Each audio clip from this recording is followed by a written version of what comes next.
এই খুশির ঈদের দিনে আমি খুশির ঈদের বার্তা আমার সব শ্রমিক ভাইদের কাছে দিতে এসেছি।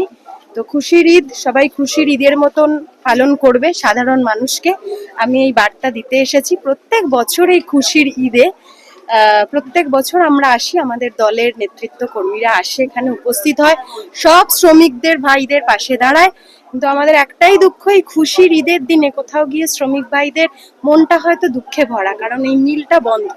গত 17ই ফেব্রুয়ারি থেকে মিল বন্ধ হয়ে গেছে অকারণে। মানে শ্রমিকদের মনের যে কষ্টটা, সেই মনের কষ্টটা বোঝা যাচ্ছে না।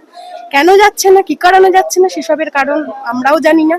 এবং বর্তমান সময়ে দাঁড়িয়ে যে রাজ্যের সরকার, সেই রাজ্যের সরকার শ্রমিক ভাইদের কথা না ভেবে এই খুশির ঈদের দিনটা আরো খুশি হতে পারতো, শ্রমিক ভাইদের মুখে আরো হাসি ফুটতে পারতো, কিন্তু সেই হাসিটা আমরা কোথাও গিয়ে দেখতে পাচ্ছি না।